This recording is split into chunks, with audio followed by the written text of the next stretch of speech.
What's up, everybody? I just wanted to come to you this evening. I had someone just email me and message me about a particular story going on in the surrounding areas of my hometown.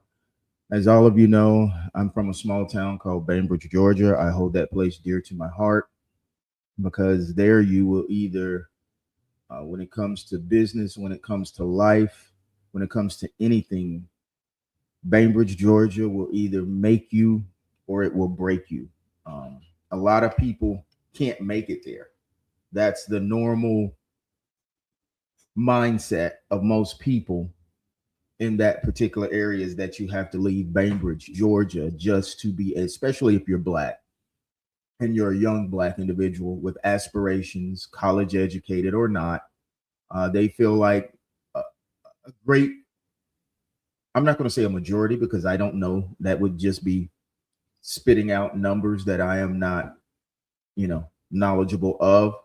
But I know I have talked to a lot of people over numerous of years, all demographics, and they say generally the same thing.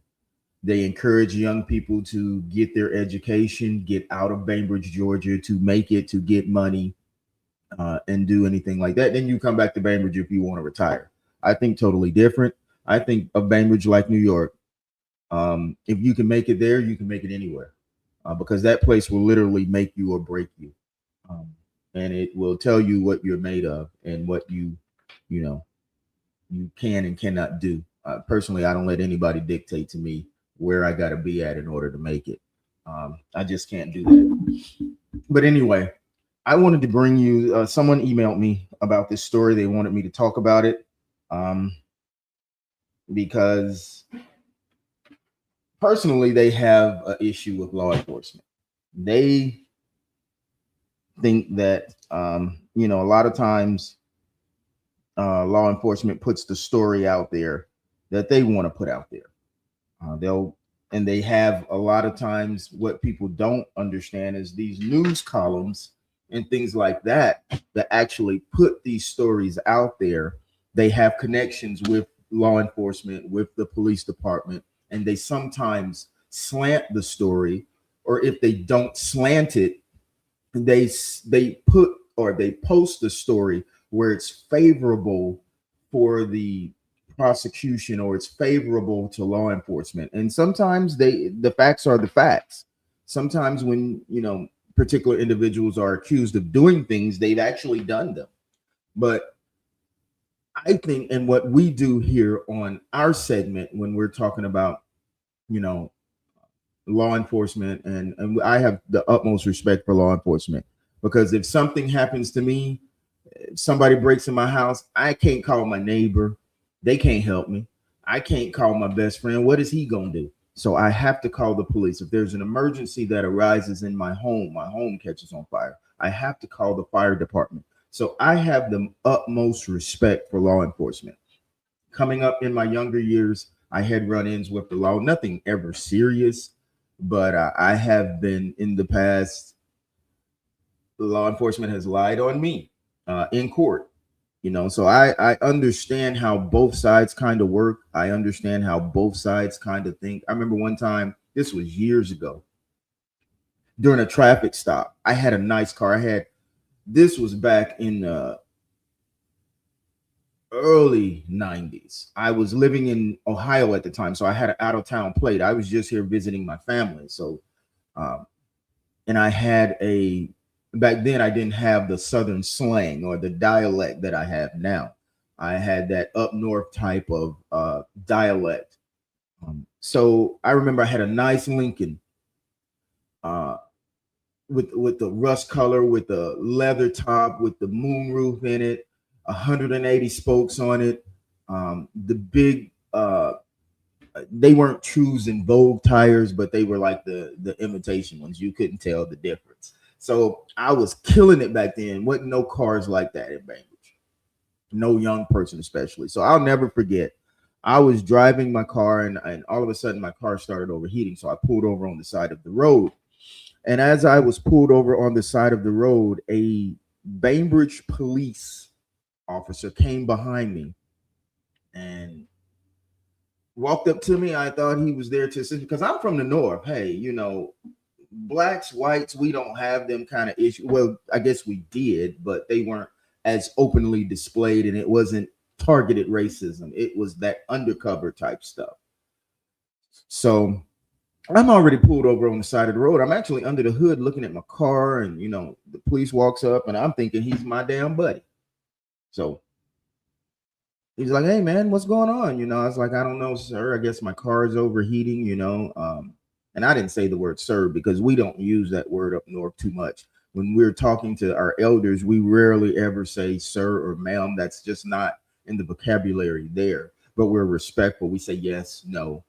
We don't, but rarely did we learn growing up to say yes, sir, or no, sir. It wasn't in taught in our dialect. But anyway, after a while, he says, "Oh, is this your car?" And he starts walking around the car and looking at it, I had the window kind of down, looking inside. And back then, this was the early 90s now. It might have been in 89. My Lincoln had the computerized dashboard, the digital dashboard, all the bells and whistles, things that you would not see on a car back then. And so he's like, "This your car?" "Yeah." Where you work? Where you from?" And I told him I was, from Ohio, but I was here visiting my family. They live out on 253. I'm here visiting my mom and my relatives. "Okay. Can I see your license and insurance?" Well, at that time, I had just left my house and I didn't have my license with me. That's my fault. That's a part of the law I ignored. So I had left my license at the house. So he ran, I don't know what the system was like back then. Like I said, this could have been in the late 80s, early 90s, somewhere around there. But he arrested me for not having my license on purpose. Back then, that was an arrestable offense. And because I was an out-of-town resident and had an out-of-town driver's license, he took me to jail. And I was talking cash junk because, I'm from the north. We don't sit back and we don't, back then we didn't take anything, we didn't take any junk because we didn't know how it worked in the South. All we knew was, you're empowered as a young person up there. But anyway, he took me to jail, and they wouldn't let me go until I paid the ticket or paid the fine because I was an out-of-state resident. I don't know if I had the option to go to court and fight it. I'm quite sure I did, but I was down here visiting. And so this is what tripped me out, though. This was the crazy part that the police, that blew their mind when they arrested me, right, for not having my license on person, which now I don't think that's even something that they take you to jail for. Maybe they just write your ticket for it or let you go. I don't know what they do now. But anyway, mind you, I'm running off at the mouth because I'm a young, hot-headed black person back then. I'm very respectable, but I'm still going to speak. So my family had to come get me, right? My brother-in-law came and got me. I'll never forget it. And guess what, y'all? He's white. My brother-in-law that's married, he's married to my oldest sister. He's white. And all of us are down from Ohio visiting in the late 80s, early 90s. That was unheard of. Interracial marriages back then were not as common and everyday as they are now. So my white brother-in-law came and got me. And the police, I'll never forget when he walked through the door because he was pretty financially straight. So he just walked through the door, paid it. Let's go, let him out. And I'll never forget the look on their face. They were just like, what the hell is going on here? But that was that. And one other time I was going towards Damascus or Arlington or somewhere like that on those back roads. I got stopped by a state trooper. I was speeding a little bit. He didn't write me a ticket or anything like that, but he gave me the third degree. You hear me? About the vehicle. Back then, I've always been a hustler. I've never believed in working on somebody's job and you pay me what you feel like I'm worth. I always have rolled the dice, gambled on myself, and tried to create streams of income for myself. And so a state trooper, GSP, stopped me on one of the back roads towards Damascus and Arlington. And he was right as he was writing me a ticket. He saw back then I was selling cassette tapes. And if y'all know me, y'all know I used to be inside the PX. I used to have a little office right there inside the PX, which used to be the old Griffin Hospital. So I had a little office back there. It was in the early 90s, and I made mixtapes and CDs and sold CDs and things like that. You would see me on the street out selling mixtapes and CDs. You would see me over across from Woodall's. And it used to be like a liquor store or something right there at that little plaza right there. You would see me across from there selling CDs and things like that. I sold a lot of CDs and tapes. Everybody knew me back then for that. But he stopped me, and when he saw my all my CDs and tapes and things like that, as he was writing a ticket, he was like, "Oh, what is this?" I'll never forget it because I didn't understand what the hell he was talking about. I'm that dumb when it comes to I was that dumb and naive when it comes to racism because I coming from the north, from Ohio, I had never experienced it. So he says, "Oh, what is that affront? Is that a front for what you really do?" And I didn't understand it. And all I could say was, I don't even know what I said because I didn't understand the question. He specifically said a Georgia State trooper told me as he was writing the ticket, he saw my CDs and tapes in there. He says, "Oh, what is that? Just a front for what you really do." And it wasn't until later on in life, I mean, a few years later, that I understood he was asking me, he wasn't asking nothing. He was saying, "Oh, that must be a front for selling drugs," because that's the stereotypical thought and mindset that I'm just of the belief that law enforcement have when it comes to us young Black men. We are their number one threat. I just feel like that. We are their number one threat. I can remove myself from that category because I'm not a young Black person anymore. I don't fit that bill. And always my confrontations with law enforcement have always been minimal because of my education level and my ability to communicate with people and my ability to understand that you need to defuse a situation and give no one any reason to view you as a threat. So I've always had that understanding. I've always had the great orative skills where it didn't allow me to be put in those type of situations. But I have plenty of friends that have been. I've never been a drug dealer or seller. Or I've never even smoked marijuana. I've never done anything a day in my life, and all my friends know me that I never rode that route because I've always had jobs or careers that did not allow for that. So I never was one that participated in that. But it's crazy the perception sometimes, the automatic perception going into a situation that law enforcement has. And I think that comes with training or lack thereof. And I think that comes with years of experiencing people lying to them, trying to put the swerve on them, blaming them for situations. So in their mindset, they're thinking the worst and hoping for the best. So I understand it. And I think we as a community have done things to put them in that mindset a bit. And I think that there's a lack of training, a lack of psychology and things like that goes into the daily lives of law enforcement and the things they have to go through. Their lives are on the line. Every day they walk away and get in their cars. Their lives are on the line, period, point blank. Even for routine domestic violence calls, DUI stops, their life is 100% in danger. So I try to put myself in their shoes, which I can't, but I try and understand their mentality. And I know if I was in their shoes, man, I'd be shooting first and asking questions later because I'm that type, especially if I think my life is on the line. But anyway, that's some of the experiences I've personally had with law enforcement. And I've had some good ones. I've had some good ones where I was dead wrong in driving. I was dead wrong in confrontations I used to have, and the police listened to me. They believed me, and they let me ride on a few things. And my pot has been 50-50, when it comes to dealing with law enforcement. But make no mistakes about it. I have much respect for them.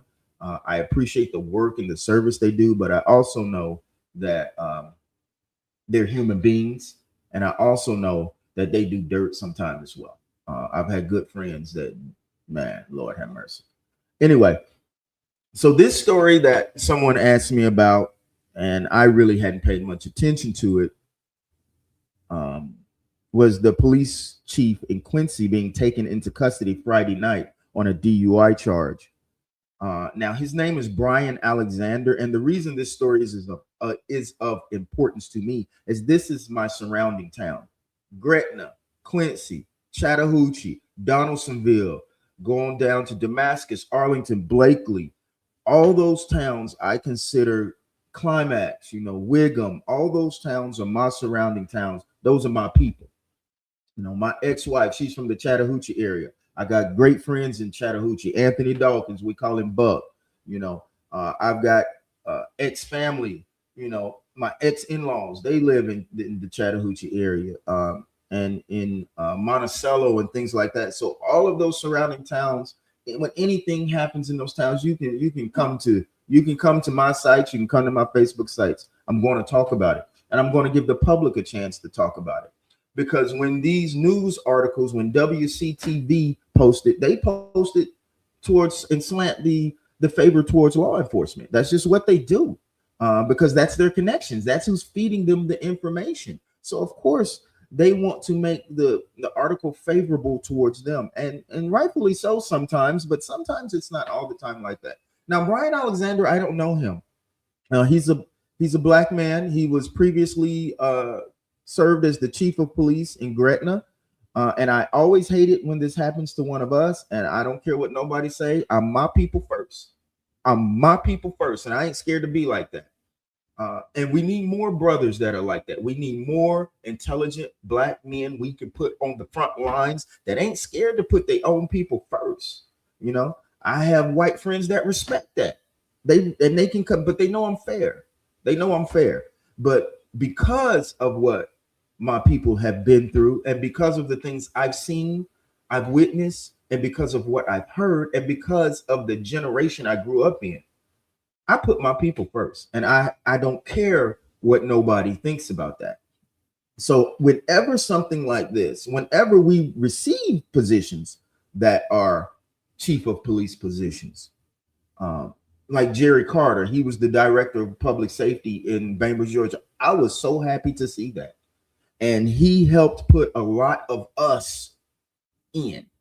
He did his part. He's fair. He was across the board. And anybody know Jerry? Jerry's always been fair. Jerry's cool as a fan.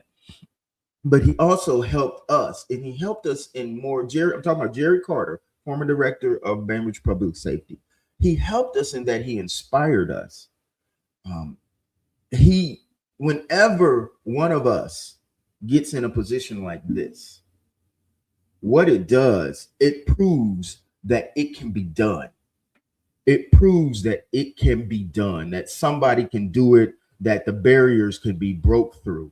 And hold on for a minute, guys. I just got a message. I want to make sure this is not in connection to a story.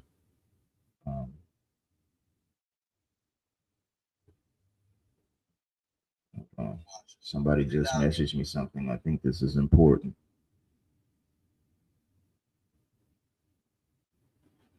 I don't see it. Let me see. They just messaged me something. But like I said, when people like Jerry Carter go on the map, Luther Conyers, Joe Sweet, I'm talking about the seniors, Luther Conyers. I can remember, and why these things are so important. I can remember when I went up before the city of Bainbridge to get a business permit.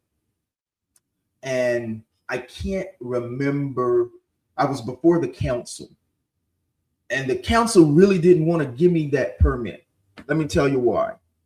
It was in a good old boy part of town. It was right there in Bainbridge in the old, I forget what you call that district, but it's right there where uh, the post, not the post searchlight, but it's right there on that little street. It's right there on Broad Street, but right there in the old historical part of downtown. I had a cell phone business there. Everybody knows I used to do cell phone and internet booming. I was the man back then. Um, and the city did not want to give me that permit, the council members. So I had to go before the council members because I had already started doing business. They were trying to give me hell about the parking because I also had a U-Haul service. I also rented U-Hauls and things like that. So I actually had two locations there. I had one building on one corner and I had one business across the street where my U-Hauls and everything was. So anyway, the police officer came that does the code enforcement and things like that. And so they really didn't want to. And so I had an issue with my permitting. I don't know what it was. Either I didn't have it correctly or something. But anyway, oh, I know what it was. I was already doing the cell phones and satellites. I was permitted to do that. But then I incorporated the U-Haul business, and they were concerned about the parking. Where was I going to park these vehicles? And I told them I had rented a whole nother building with parking behind the back just to rent these U-Hauls. And they was like, okay. So they went back and they summoned me to a meeting at the city council. Do you know that city council of Bainbridge at that time, and this was in the maybe 2012, 2013, 14, somewhere in there, did not want to give me the permit. They were going to deny me. Luther Conyers said, I don't have a problem with it. We need more businesses on this part of town. He said, I don't have a problem with it. If it was not for Luther Conyers, I would not have got that permit. So that black man stuck his neck out for me and enabled me to get that permit. Now, and it's a lot of black people in town didn't like the old heads. They didn't like the Luther Conyers. They didn't like the Joe Sweet seniors because they always thought that those people didn't contribute enough to the black causes. Sometimes when black people don't get their way and when we don't get what we want, at times that's the first thing we say, that other blacks are not looking up for us. But these people do what they do behind the scenes. It's up to us to meet them halfway and put ourselves in a position where they can help us. Ain't nobody gonna stick their neck out on the line for an idiot, for a fool, or somebody that's going to bring some type of bad reflection upon their name. That ain't gonna happen. So I just want to say thank you, first of all, to those people that were pillars of the community, the Pauline Loves, the Luther Conyers, the Joe Sweet seniors, and different ones like that. And if I'm leaving out some, I apologize so much. But some of the original OGs that we thought didn't do enough, but worked so much magic behind the scenes. And now Bainbridge has a black mayor. And, it's a lot on her shoulders. Everybody's looking at her. Everybody's, you got some waiting on her downfall. Some, it's just she has a lot to balance. She has a lot to balance, but she has to be fair, do the right thing by the whole by everybody. But at the same time, she has broken a barrier. She has shown that if I can do it, somebody else can do it. If I can do it, another woman can do it. If I can do it, another black person can do it. If I can do it, another black woman can do it. And so we should be eternally grateful to people like that are paving the way for us to break down barriers. So that's why when I see stories such as this, it's not, I don't push these stories with the intent of bringing somebody down. It's just what it is. And I think the truth needs to come out, and this gives people their option. On my platform, if I talk about something you've done, if you're in the newspaper and I talk about it, you got a chance to come back and say, hey, this is what really happened. hey, that's my cousin. Let me tell you what really happened. They just saying it one way, but this is what really happened. I know he didn't do this. I know he didn't do that. Well, you got the opportunity to do that now. You can't do that with these other news sites. They just gonna post your mugshot and what you did and call it grace. But here, if we talk about it, you got the opportunity to give another side of it. You know, you got the opportunity to say, well, this person, I know that person. They're not that bad like that. There must be more to it than this. So now the article said he was arrested for DUI, right? And this is an interesting story. It's very interesting for several reasons. So stay with me, and I'll tell you why it's so interesting. Now, the authorities say he was traveling on Interstate 10 in Gadsden County. Now, I've had one article say, that Chattahoochee Police Department pulled him over. I don't know.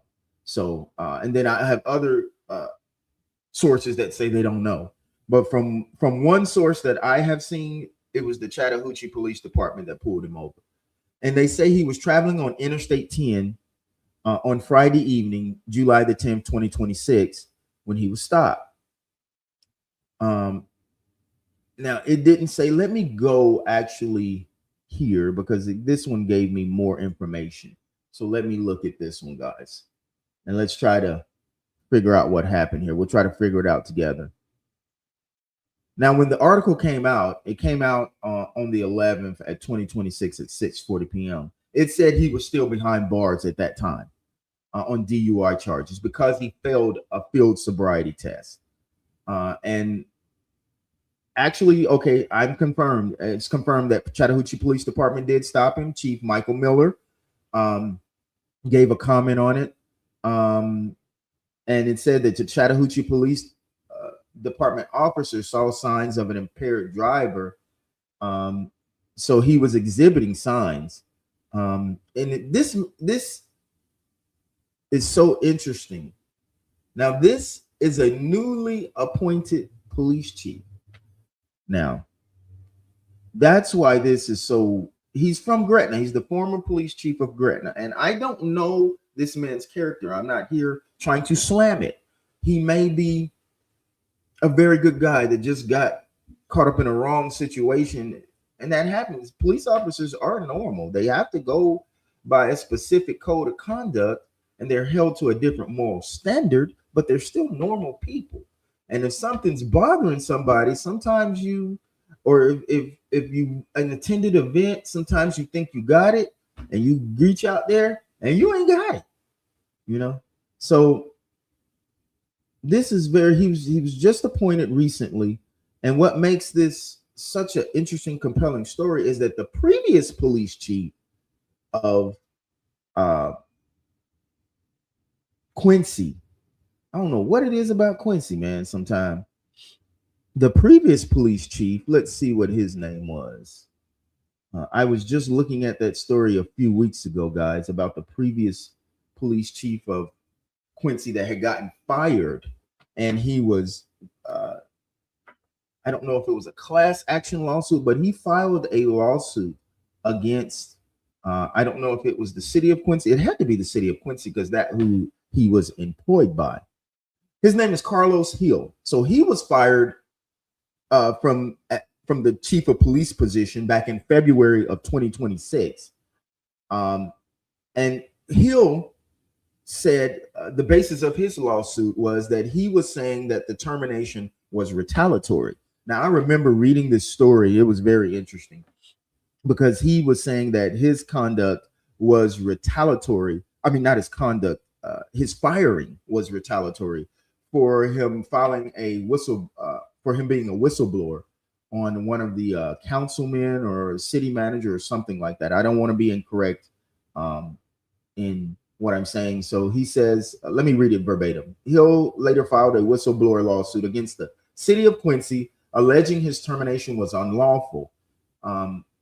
Let's see. Before Carlos Hill, Timothy Ashley led the department. Ashley was removed from the position in October of 2023. City officials cited concerns involving the management of financial resources and compliance with city policies. So there's there's something about Quincy. I don't know what it is. There's something about Quincy. It's something about the leadership. I question it. I do. I question it because as long as I can remember, when I was living in Chattahoochee, Quincy has always been the basis of of negative talk concerning its leadership. And then when they get a decent leader in there, they do everything they can to try to get his ass out of there. It's crazy. Behind the scenes, maybe not the citizens. Now, I'm not talking about the citizens. I'm talking about those that are in the leadership positions and pulling the strings. Sheriff Young, they tried their best to get that man out of there. They tried their best to get that man out of there, but he's so connected, he's so rooted, and the community loves him so much. Good luck with that. You ain't getting Sheriff Young up out of there. That ain't about to happen. But now it says Hill's firing. After Hill's firing, Carlos Hill, the department operated under the interim leadership for about 4 months while the city of Quincy searched for a new chief. And then Brian Alexander, who had been the police chief in neighboring Gretna, so there's Chattahoochee, there's Gretna, then there's Quincy, since 2017, and had previously served more than 20 years with the Gadsden County Sheriff's Office, was selected and sworn in on June 15th, 2026. So this is just horrible. This is just horrible because this man just got appointed as or elect. I think he was either appointed by the mayor and city council or the council or something like that. I don't particularly know what their structure is as far as appointing a chief of police or things like that. I don't know how they do it. But this man just got the position. Looks like June 15th. And he ain't even the ink on his contract ain't even dry yet. And he's been hit with this DUI. And that's one thing about law enforcement. Now, see, I don't understand. Another thing I don't understand, and help me, folks. Another thing I don't understand is law enforcement back in my days, when they used to do something wrong, they used to take up for each other. They really did. You could find a police officer drunk. You could find a police officer that was impaired. You could find a police officer that was fighting his girlfriend, his wife, and they would all take up for each other. But I don't quite understand. Now it's a lot different. There's police. If they pull you over now, they don't care who you are. You could be the governor of the state of Florida, governor of Georgia. If they pull you over, you're getting that ticket. If they pull you over in Decatur County, you're getting that ticket. So I don't know if there's a little, something going on between Chattahoochee and Quincy. If that's a feather in the cap of, I don't know if somebody had it out for this particular individual. I don't know. But now I do know that law enforcement, they don't too much take up for each other like they used to. If you do the crime, you got to do some time, man. But like I said, I don't know this individual. I'm not trying to cast any kinds of negativity on his name. This is news. Just like when y'all print out that Joe Blow was arrested for cocaine possession with the intent to distribute within 100 feet of a housing project or community, just like y'all post all that man's information and all what he's guilty of. Now we have another platform that does the same thing when it comes to you guys. We got to hold you guys to the same standard, to a higher standard. I don't hold you to a higher standard. I just hold you to the same standard you hold me to, because I realize that you're human beings. I realize that you got to live. And I realize that it's people that don't like you, and the crazy part about it, they don't like you, and you the one they call when they need you. So I don't hold you to the higher standard. I just hold you to my standard, to the same standard that you hold me to. I hold you to your own, So when something like this happens, I hate to see it, because this is a brother, and it's hard enough getting those positions as it is. Now you'll get positions like that in Gretna. You might get a position like that in Quincy, because there's a lot of us there. There's a lot of us there. When there's a lot of us there, you're going to see results like that. But when you're trying to progress out and put yourself out there on Main Street and hold a bigger platform that appeals to all people, incidents like this make it much more difficult. What happened with the former mayor of Tallahassee? I don't know all the story. I don't know all the details behind that, but I didn't talk about that story as much, but that's another story we got to jump into. Do you realize, what was his name? Gilliam? Do you realize that man was almost the governor of Florida? Barely did that man lose. I think it was like 49.6 to 49.2% of the votes. It was that slim. DeSantis, I think, got 49.6 and Gilliam got 49.2. So he almost became the governor of the state of Florida. And that's huge. That would have been huge because that's a state, that Democrats are losing on a statewide level and a national level. They just lost Florida. They've lost it. And that would have been huge for the Democratic Party, to have that type of pickup. Now, I'm not a Democrat. I'm not a Republican. I'm a person with common sense. And I vote upon the specific candidate, the individual, and their agenda. So I'm not one of these ones that's locked into a particular political party. My dad and mom didn't raise me to be that closed-minded. They raised me with common sense and to call a spade a spade. So, but that would have been huge for those that support those type of parties and was. So I just wanted to bring you this article. If anybody has any type of comments, you're welcome to comment as far as what really happened. If any of his family members want to say anything, you're welcome to comment on what really happened or the character of that particular individual. Like I said, I don't know him. I'm not familiar with him at all. And I'm quite sure in order to get elected and to be in law enforcement this amount of years, it said he has served more than 20 years with Gaston County. And he was the police chief of Gretna for, since 2017. So the man has to have done a lot of good over those amount of years. He has had to have helped a lot of people. He has had to have been a pillar in that community in order to last that long. So he has undoubtedly done good as far as the community is concerned, but he got caught slipping, man. He got caught slipping. And there's a few places you got to exercise common sense, man. There's a few places you don't go slipping, okay? You don't come through Bainbridge, Georgia slipping. You don't go out there on the Fayetteville Highway driving drunk.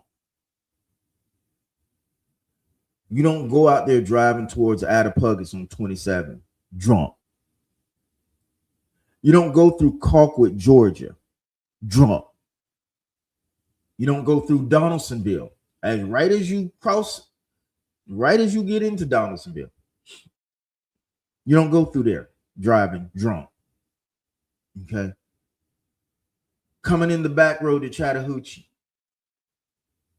As you're coming from Bainbridge, you make that right turn onto what is that, 97? I think it is. You don't come through there speeding and you don't come through there drunk. You got to have situational awareness, people.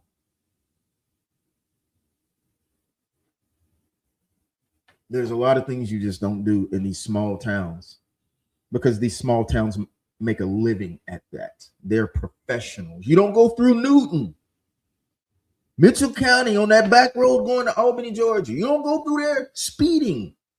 By that liquor store and by Michael's on the other side, if it's still Michael's, you don't go through there drunk. and you don't go through there speeding, it says 45, brother, you better keep it 45. Coming from Cordele, going to Albany, right there. I can't think of what the little small town is. Somebody help me. You don't go through there. It said speed limit says 45. It is a car sitting somewhere on that side in the middle of the highway, on that median that divides the east and west side lanes. You don't go through their jump. You don't go through their speed. You better damn near not have your bright lights on, because they'll get you for that as well.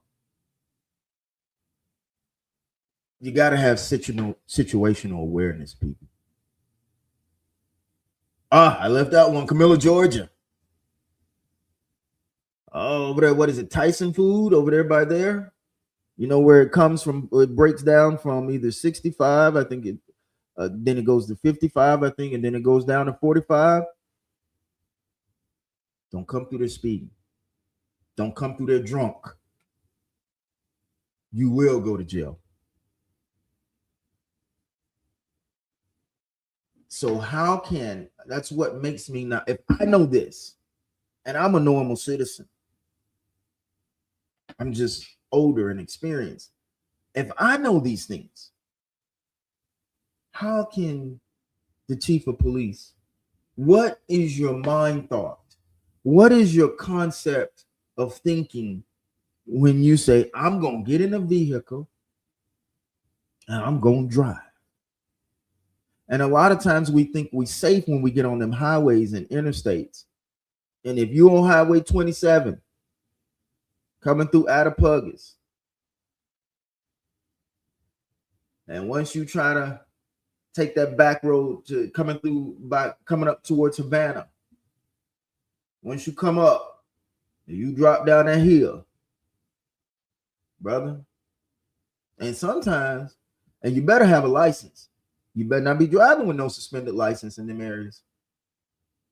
You better have a license, or you're gonna have a rough day. So I just don't understand the mind thoughts concept, and it's hard for me to have any pity for DUIs, because that's a choice to drive.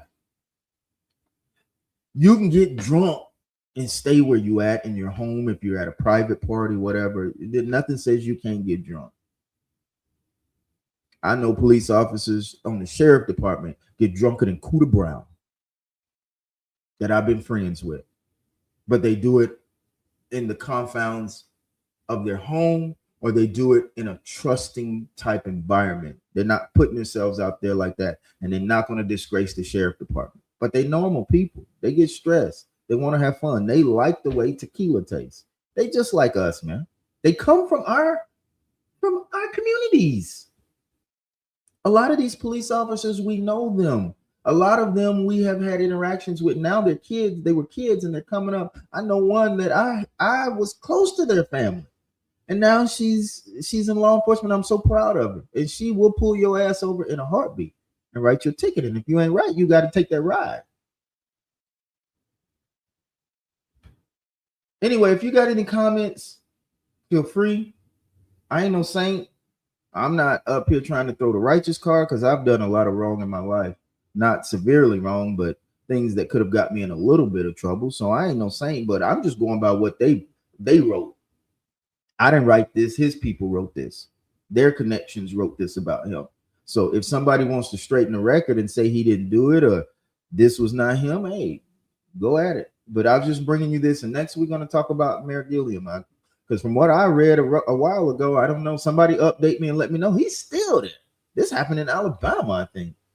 And you know, why do you go to these places acting a fool? Why? You're not in a metropolitan city. You're not in a place where this type of behavior is brushed over, or it's not that big of a deal. No, to people in the South and these small communities, this is a big deal. This is a very big deal. Anyway, whatever your thoughts are, Feel free to express it. If you think I'm wrong, feel free to express it. I don't think I said anything wrong because I didn't say anything negative. I just say what was wrote, what was written. And I do say, on my opinion, I do not understand how this happened. I do not, because it's not something forced upon you. You're not, somebody's not making you get in that car while you're drunk. And you stop people, you lock people up for these types of offenses. So if he needs counseling, if he needs help, if he has substance abuse issues, I hope he gets that, I hope he gets those, address those type of situations.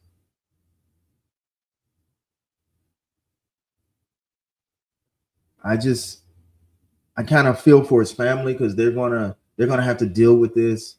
I kind of feel for those that supported him a little bit because this is a bad reflection on the city of Quincy because of the previous situations that they've had. It shows an issue with their judgment. It shows an issue with their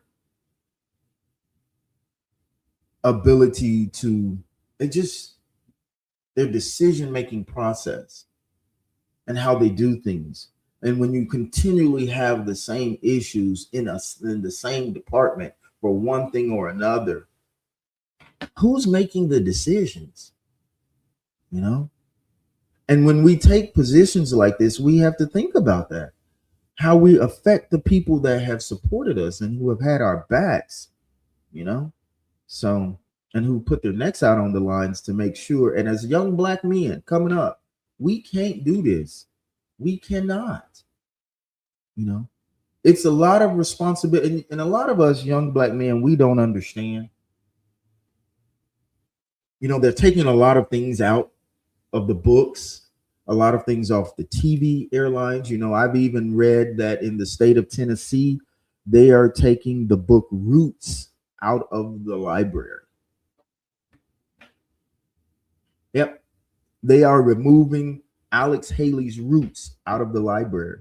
I read that. Now, I haven't confirmed whether or not that has happened. Society is trying to rewrite history, guys. They're trying to rewrite history. They're trying to whitewash it. They're trying to rewrite history to make things appear as if they never happened. Therefore, you do not have a justifiable argument. They're taking the argument from you by rewriting history. You can't holler racism. You can't hire discrimination. You can't hire diversity inclusion because you have no proof that it's needed. You have no proof that we need diversity inclusion programs because history is being rewritten. What proof do you have that this is a program that's needed in this day and time? And that's where young people are getting far removed from history and what happened. So going back to them taking books like Roots out of the library, that is targeted specifically. That is a specific target to rewrite history. And so a lot of young people don't understand what our, not even ancestors, man, because when you say the word ancestors, sometimes you're thinking too far down the line.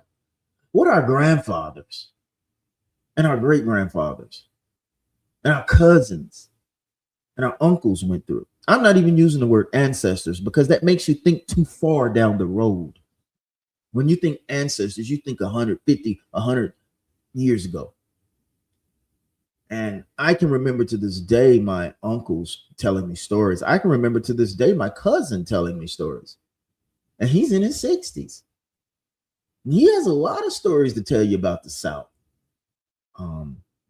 So as young Black men, we have to do better. We have to still remember that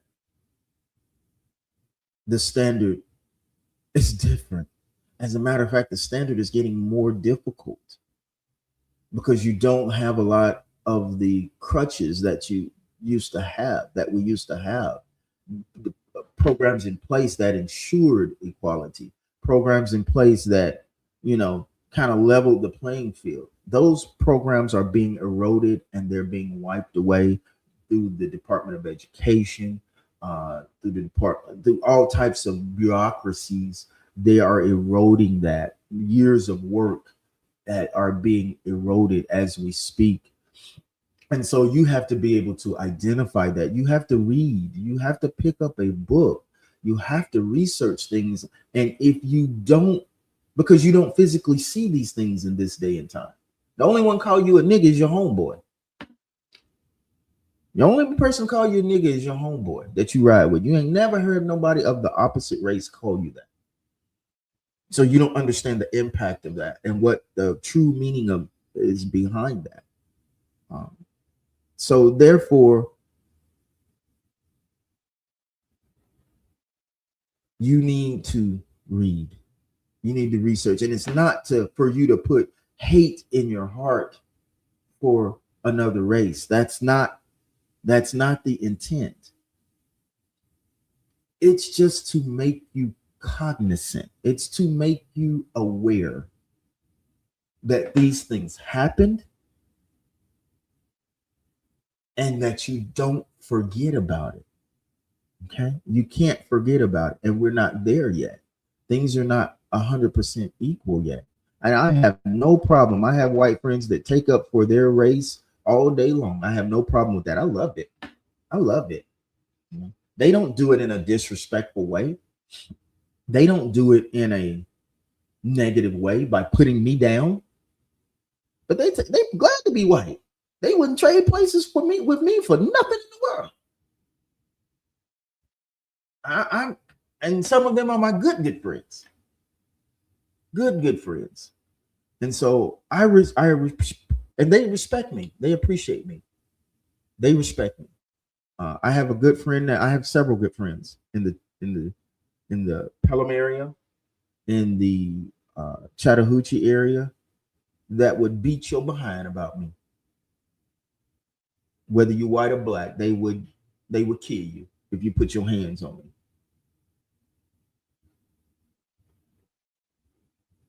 And I just believe one of the things that's prompting me to do the things that I am doing is that we don't have enough people that speak up. We don't have enough people with the knowledge and with the level of intelligence and the ability to communicate is everything. You could be right. You could know what you're talking about. If you don't have the ability to communicate, and if you don't garner the respect of other races and of other age and demographics, then you can't have effectiveness. And I don't care who you're dealing with. That person has to have a measure of respect, not for what you're saying, but for you as an individual. And we need more young people that have that makeup, because our time is limited. We're about to get out of here. The people before me, they're gone. They're getting out of here. And then my turn gonna come. So I'm asking brothers my age, what are you doing to make sure that your children understand and carry that torch? Keep carrying that torch that the Luther Conyers, the Joe Sweets, the Pauline Loves, the torch that they carry.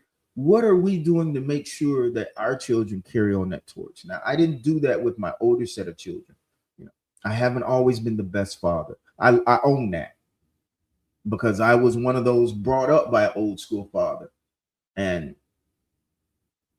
I had to learn over time, over several mistakes with several children, that I had to change my philosophy as far as raising kids are concerned. It's not you can't talk to this young generation and say, you do what I say and leave it at that. Okay, you tell them that and you watch what happens. You sit back and watch what happens. And you see how many times you got to bond them out of jail. You see how all the wrong they do. So I had to learn that I can't raise children how I was raised.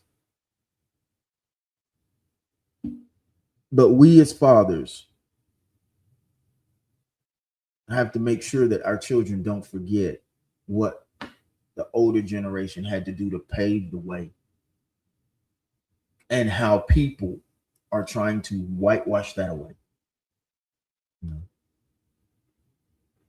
So anyway, that's my thoughts on this, guys. If you have any comments, or if you have any stories that you would like to send me, and I appreciate the person that sent me these stories, you can send them anonymous. You don't have to say who your name is or anything like that. If it's a legitimate story, we'll talk about it. If it's an issue, if your loved one has been arrested, If they've been locked up and you want to give a different perspective besides what the media is putting out there in our local hometowns, shoot it to me. I'll give everybody a chance to address it, and I'll give the different side that has been told to me. Um,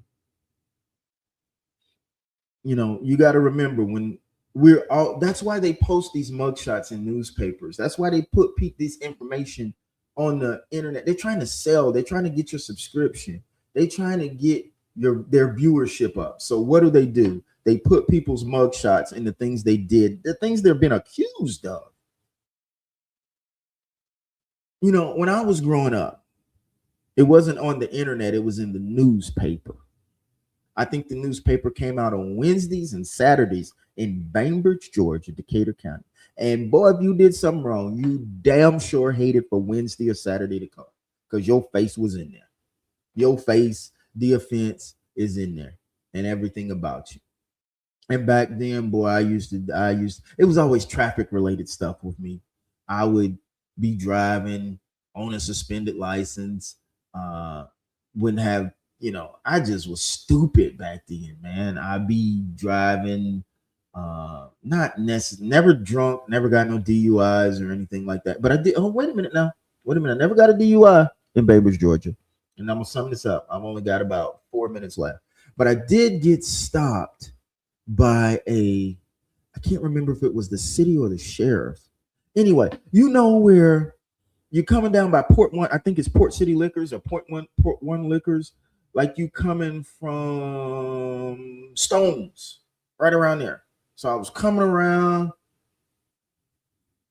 and I think I was coming over by Stones, and I was coming down. Now it's a Dollar Tree on that side, but back then I can't think of what it was. And I think it was a gas station on the right-hand side. I think it might be an Inland now. I don't know what it is. I haven't been to Bainbridge in quite a little while. But anyway, I was coming through there.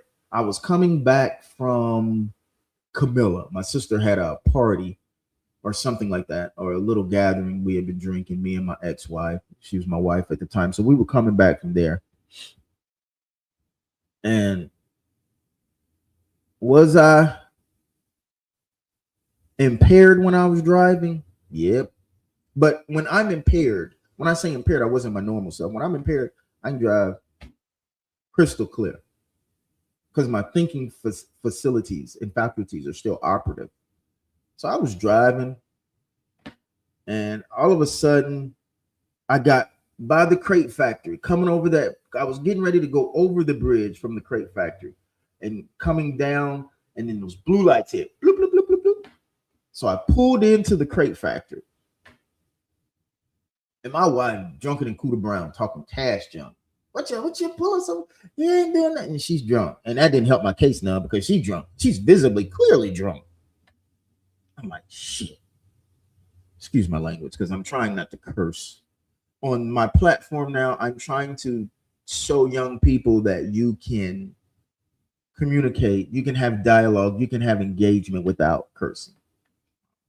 And that takes skill. So excuse me for saying that. Even when I'm home, I curse like Cooter Brown. So the police pulled us over. She talking junk. I had to make her get back in the car. She actually got out the car. I made her get back in the car. So he asked me asked for my license, insurance. Well, he already knew I had insurance. He didn't ask for that because they can read it on the tag. So he just asked me for my license. He asked me had I been drinking. I said yes. He asked me how much did I have to drink, and I told him I had a couple of drinks. He says okay. He says, well, I can clearly smell the alcohol, sir. And he said, thanks for being honest. I'll never forget this. He said, thanks for being honest with me. But what I need you to do, if you're willing, I need you to take a breathalyzer test. I said, God dog it, I'm going to fail this test. And so I took it. He had to make me blow like twice. And when they make you blow, they're like, take a deep breath, blow, blow, blow, blow, blow. That's what they're saying. Blow harder, blow, blow, blow, blow, all through while you're blowing. And then that thing will beep, beep, and it'll read and it'll measure them. So I was not, my alcohol blood content level or blood alcohol content level was legal. It was legal. So I was not drunk according to the legal definition of drunk. But but this is how nice he was to me. He says, okay. He says, I can tell you've been drinking though. And something's just a little off with you, Mr. Wells. He says, so what I'm going to do, this is what you do. This is what the police did for me. He says, do you have anybody that can come pick up your car? Because they knew I owned the cell phone shop right uptown. And I says, yes, sir. I got somebody that can come pick up my car. He says, jump in the back, you and your wife. I'll take you to your shop. I'll drop you guys off there. Just leave your car here. He says, if you don't have anybody that can drive it, don't come back and get it until in the morning. I said, yes, sir, no problem. And so he took me to my shop on Broad Street, helped me and my wife. He got my keys, opened the door, helped me and my wife get in. He said, y'all have a good night and y'all be safe. Now, that's what the police did for me. That could have turned really bad. That could have turned really sour. Another instance I had, I'm going over my time a little bit. I was going towards Chattahoochee. Yeah, I was going towards Chattahoochee, but I was on the Decatur County side, coming up there by, God, I was past the fork in the road. And I was coming up there. I can't think of the name of that store that's out there that had burned down and they rebuilt it. Anyway, I was right by there and I had an Audi TT. Always had a bad car. That's one of the things that always used to get me stopped. And I'm telling you, this was in my younger days now. I'm not talking about anything recent. So I was going towards Chattahoochee. I was in an Audi TT. That was the car back then that was in the iRobot movie. So I was driving that car, got pulled over by a Georgia State trooper, a Georgia State Patrol. So I said, the Lord has been with me in a lot of instances. So he pulled me over. I was not drunk because I didn't drink like that. I wasn't a drunkard. I wasn't an alcoholic, but I did drink. And I'll never forget, back then, I think my beer was Natural Light. You know, that ain't even a beer. That's water. So I was drinking a Natural Light. And I had one in the console. Damn. So when I saw the police come, I put it under the seat on the passenger side. So when the police stopped me, he didn't smell alcohol or anything like that because I wasn't drinking like that. I just popped the top on the natty. So he was like, Mr. Wells, do you have any guns or weapons or any drugs or anything in the car? I was like, no, sir. He says, well, do you mind me searching? I was like, oh, shoot. I was like, no, sir, I don't mind. Go ahead and search. Because he'd already asked me had I been drinking, and I said no. And when he got to searching the car and he reached his hand up under the seat, he pulled out that open can of Natty Light. He said, Mr. Wells, and he was upset. This man was upset with me because I lied to him. He said, Mr. Wells, I had just asked you. I asked you, had you been drinking or was there anything in the car I was going to find? And he was upset about it. And I was like, well, I understand, but I kept my composure. I wouldn't, yes, sir, no, sir. I wouldn't like that. I was like, and I talked to him intelligently. I was like, well, I had just, sir, to be honest with you, I had just popped the top on that. When you hit the lights on me, you know, I knew I wasn't supposed to have it, so I put it under the seat. I says, and then I'll never forget this. I have a good recollection of my encounters with law enforcement. I said, may I use my cell phone to call my family to tell them to, come pick me up, from the jail. He said, Mr. Wells, I'm not taking you to jail. He says, I'm just going to write your ticket for the open container. He says, it's at my discretion. He says, it's at my discretion whether or not I write you a ticket for this or I take you to jail. He says, I'm just going to write your ticket for this, Mr. Wells, but please don't do this again and be safe. He wrote me a ticket. That man let me go. Those are some of the interactions that I have had with law enforcement where I was dead wrong. And I could have ended up in a bad way. But because of my ability to communicate, because I showed that officer I was not a threat to him, because I showed him, and I didn't do all this no, sir. I don't talk like that, man. I don't talk like that. I'm just like, well, officer, I apologize, but it is what it is. I was wrong, and I just put it under the seat when I saw your lights coming. You know, I was wrong though. Boom. His anger went away. And he saw something in me at the time where he thought that I wasn't a liability to the community and I wasn't a threat to society, nor to him, nor society. So he let me ride. So in my estimation, my generation has to step up to the plate and do a better job of teaching our young people how to develop those skills. Those come with, how to develop those skills and use those to our advantage to try to get ahead, because the decks are not stacked evenly. And we know that. We are old enough to remember that, and guys, I want to tell you now, racism is everywhere. Racism is real. See, one of my white friends don't understand it. I got a white friend now, lives in, where does that fool live? God dog it. Some part of Georgia. His name is Matthew Williams. Big old redneck Confederate flag waving. I want to curse right now. Matthew Williams. But that boy could call me today and ask me for anything. And I would, if I had it, Lord, if I have it, Lord knows he's got it. That is a good friend of mine. A good friend of mine that I can pick up the phone and I can be myself and tell what's on my mind and heart. And as a friend, he will listen. But that's a redneck Confederate flag waving. Lord have mercy, that boy.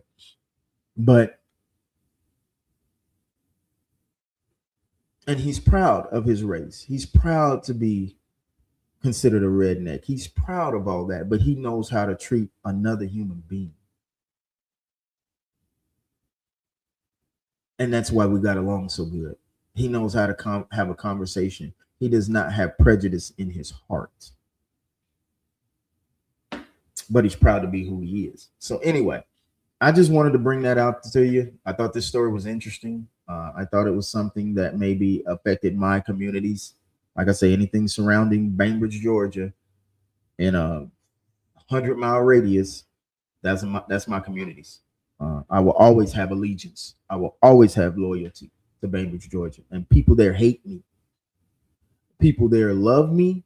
People there hate me. People there are jealous of me. People there think I'm not enough. But I love that place and I love those people. I love them all, especially my brothers and my sisters that are there. And you'll rarely hear me say things or do things to bring another one down. But when you do something like this, man, what are we supposed to do? What are we supposed to think? So anyway, y'all have a good rest of your evening. Be safe out there. If you're going to drink at home. If you're going out tonight, which I know a lot of you are, please have designated drivers. And because they out there, y'all know they out there, y'all know where they at. Y'all know where they at. So please, a lot of times you go to these parties and things like that, they're sitting down the road waiting on the place to turn out. I know they used to do that right there on 253. One of my associates, I know him really well, Pat. I think he still has all occasions. I know there was a point in time that they used to sit down the road and wait for it to turn out because they didn't like how the parking was there. So once people got out, they would start, just coming out of nowhere, pulling people over, and things like that because of the parking. But I don't think it's at that level now. I think they've gotten to know Pat and they have a level of respect for him and they see that he's an honest businessman. And so I don't think they harass him or his customer base like that, like they had at one time. And I again, that comes from his communicating.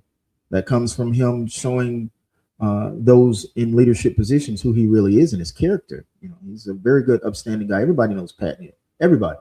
And they know he's a good guy that tries to do a lot to give his people a outlet, a form of entertainment, and a way to enjoy themselves.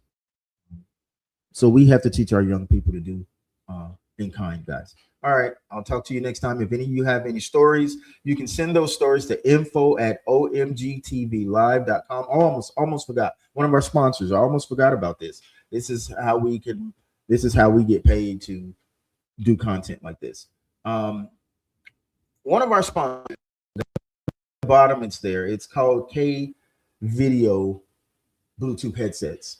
You can go to theperfectdispatcher.com/today's featured products and get this headset. When I tell you this headset is better than a Bose, it's better than a Bose as far as the deep bass, the way it plays the deep bass. They sent me a pair. I have a pair. They sent me a pair to sample and to try. And sometimes that's what sponsors will do. If they want you to promote their product, they'll send something over for you to sample it. They want you to check it out, and then you can promote it from there. So hold on.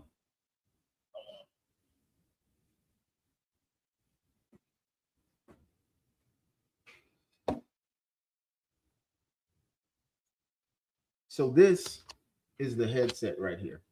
This is it. This is the K Video headset. Now they sent these to my sister's house because I'm currently in the Philippines. So they sent this to my sister's house for me to try them.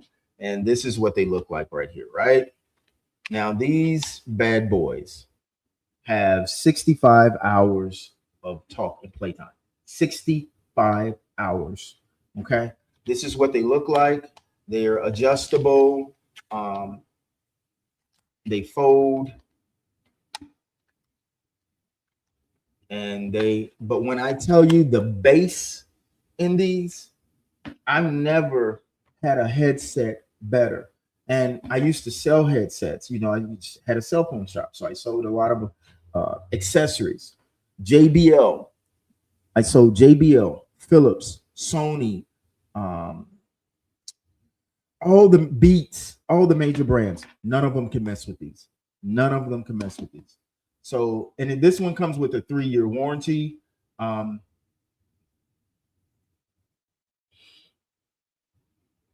Let's see. So you can go to the site and order these. They are $65.99, and that comes with the 3-year replacement warranty.